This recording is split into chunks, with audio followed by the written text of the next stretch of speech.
Hello, church. I hope you're doing well. This devotional is the third in a series of devotionals, which I call Today's Greatest Challenges for the Modern Church. The first was on homosexuality, the second was on transgenderism, and this one is on women in sports. So let's get to it. Now, the Bible affirms the equality of men and women. Particularly in their standing before God and their value as individuals.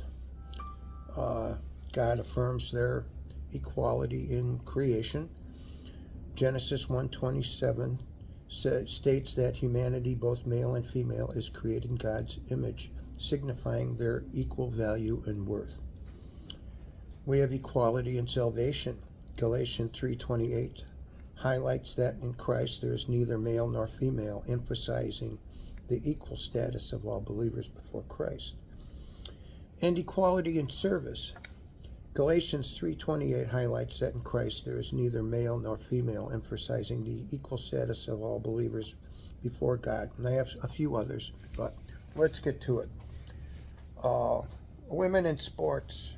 We could also talk about women in the workplace. Okay. I weigh about 300 pounds, and if I'm trapped on a fourth floor in a fire,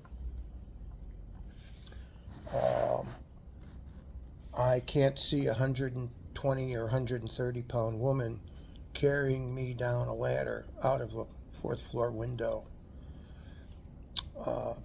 My point being that in almost all cases, there is a disparity in the physiological makeup of a man and a woman that goes beyond sexual organs.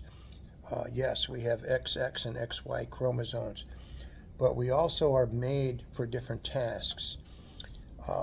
We weren't made to compete against each other. We were made to complement each other.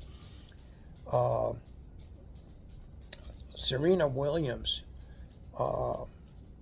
dominated women's sports in tennis when she came on the scene because she was bigger, taller, and much stronger than the majority of women. And she dominated for years in her sport.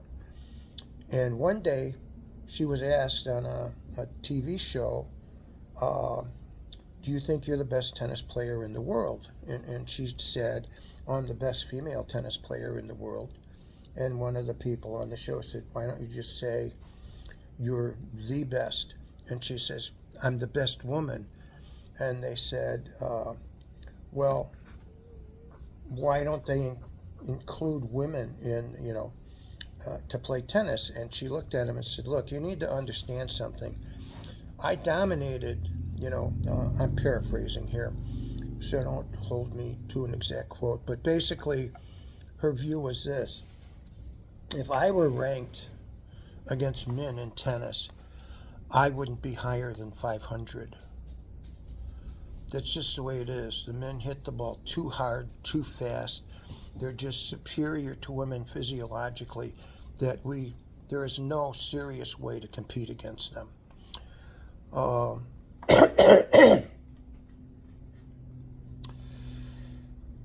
I don't know if you're aware of this, but the women who won the United States gold medal in soccer lost to a team of sophomore boys in high school in a soccer game. These are the best women in the world, won gold medals. Now, I'm not trying to disparage women. All I'm trying to say is, realistically, there's a huge difference between men and women. So the subject of this is men competing in women's sports. It's not fair, not in the least bit fair. Anytime it's happened where the sport has been physical, women have been seriously injured. There is no contest, whether it's Field sports, okay. I mean, currently as I speak, there's a guy identifying as a woman who's completely dominating uh, the running, anything to do with running. No one can touch him. He wins everything, and this is demeaning to women. This is not fair. This is common sense. Okay, a woman was never meant to compete physically against a man. And we all know that's just the way it is. That's common sense. The Bible, again, reinforces the equality of men and women, but they do so in terms of value. They do so in terms of gender roles that make sense. Men defend the family. Women nurture the family. Women are the nurturers. They're the ones who give birth. Is there any bond closer than a child and its mother? Certainly, a child can bond deeply with their parent, but nothing can top the bond between a mother and her child. So we have women being demeaned and degraded. We have women who are working hard to be the best they can possibly get to be in their sport. They work tirelessly at it, only to have to compete against a man and get massacred. It's not even close. And there are people walking around trying to tell us that this is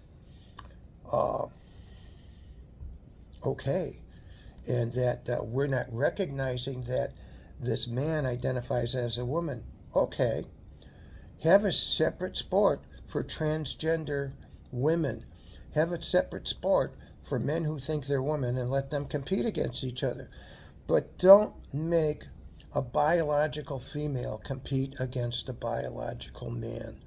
That is so beyond anything that has to do with common sense or human decency or in fairness of women. This demeans women.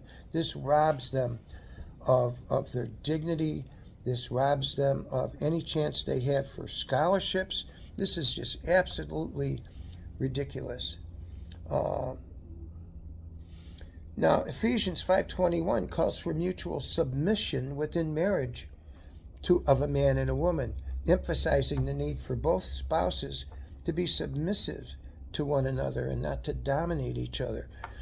Again, the Bible reinforces the value of a man and a woman. It's not concerned about bigger muscles or who's faster in a race. They're meant to complement each other, not to compete against each other. The Bible's very clear on this. And what we see happening in sports, it's very obvious the way men are injuring women and the way they just blow past them. There is absolutely no contest when men compete against women in sports. And we need to speak up for that and support that. I'm convinced personally that the only way that will stop is if the women absolutely refuse to compete against men. And that will make it stop. But it's unbiblical, it's uncharitable, and it's dangerous. God bless you, church.